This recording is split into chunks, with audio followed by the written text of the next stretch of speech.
Willem Barentsz was born in 1550 on the island of Terschelling in present-day Holland.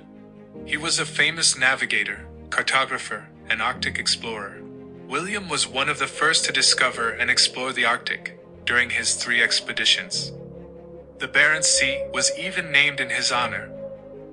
But during his 3rd and last expedition to the Arctic, he and 16 men were stuck on an island for almost a year, surrounded by a pack of hungry polar bears. Welcome to the interesting documentary channel, where today I will tell you about the famous Arctic explorer Willem Barentsz. If you want more content like this, please leave a video idea in the comments section.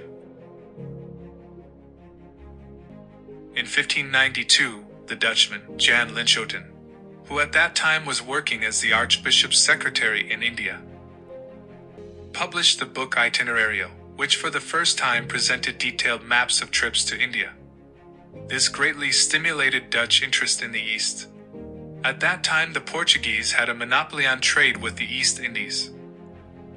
In 1594, Amsterdam merchants decided to renew the search for the Northeast Passage, which had been unsuccessfully sought by the English about 40 years earlier, and for this expedition they prepared 2 ships. On June 5, 1594, Barentsz left the port of Holland in the small ship Mercury. From June 23 to 29, Barentsz stayed on Kilden Island.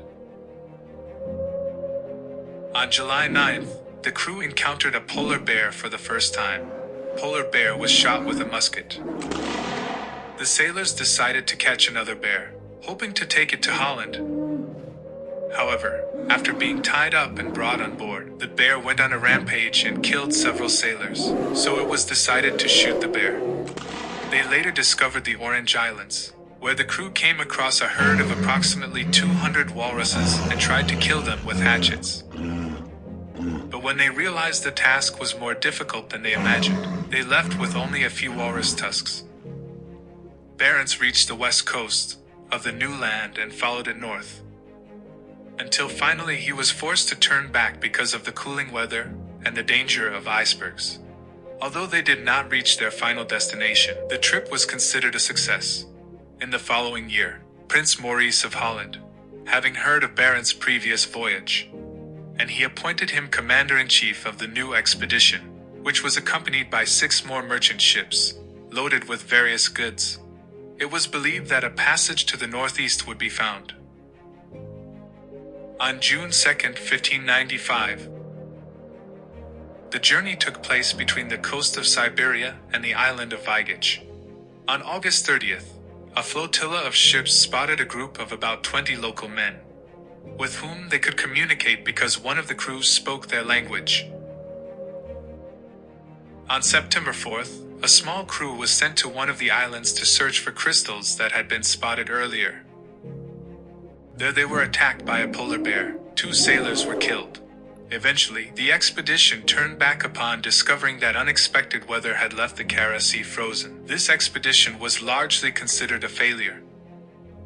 In 1596, disappointed with the results of previous expeditions, the generals announced that they would no longer support similar voyages, but offered a large reward to those who successfully passed the Northeast Passage. So the City Council of Amsterdam bought and equipped 2 small ships, captained by Jan Ridge and Jacob Heemskerk, and commanded by Barentsz. They left on May 10th and discovered Bear Island on June 9th.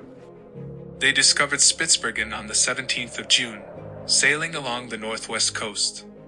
On June 20, they saw the entrance of a large bay, later called Rod Jordan.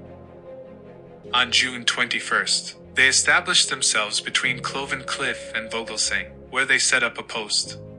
On June 25th, they reached Magdalen of Jordan, which they named Tusk Bay, after the walrus tusks found there. The next day, June 26th, they sailed north through the pass of Magdalen of Jordan, but were forced to turn back due to shoals, which is why they named the fjord Kierwick, which translates as a bay that will force you to turn back. On the 28th of June, they sailed round the northern point of Prince Karl's Foreland, which they called Vogelhoek, because of the many birds seen there. On July 1st, the ships again found themselves at Bear Island, which led to a disagreement between Barents and Ridge. They agreed to part ways, with Barents continuing northeast, and Ridge due north, attempting to cross directly over the North Pole to reach China. Barents reached Novaya Zemlya on July 17th. In order to avoid being trapped by the ice, he intended to sail towards the Wagag Strait, but their ship became stuck between huge ice floes. The crew of 16 people was forced to spend the winter on the frozen ground. After a failed attempt to melt the permafrost, the crew used driftwood and wood from the ship to build a shelter. It was so cold that the crewmen's socks caught fire first, before they felt warm. They used the trade cloths to make extra blankets and clothing. The ships had enough food supplies. They used primitive traps to catch Arctic foxes. The crew was constantly attacked by polar bears, which filled their campsite. Sailors' guns usually did not kill bears on the first shot, or even on the second shot, and due to the extreme cold, metal weapons often cracked or bent. Until June, the ice still held tightly around their ship, but the tired sailors took 2 boats and headed towards the Kola Peninsula. However, on June 20, 1597, Barents died at sea. It is not known whether Barents was buried on the northern island of Novaya Zemlya or in the sea. It took another 7 weeks before the ships finally reached the Kola Peninsula, where they were rescued by a Dutch merchant ship, commanded by none other than former Barents Captain Ridge, who had already returned to Holland for a second voyage. The Barents crew was believed to be lost. However, only 12 crew members survived, which reached Amsterdam only on November 1st. Willem Barentsz is now known as one of the most famous Arctic explorers, after whom islands and even seas were named.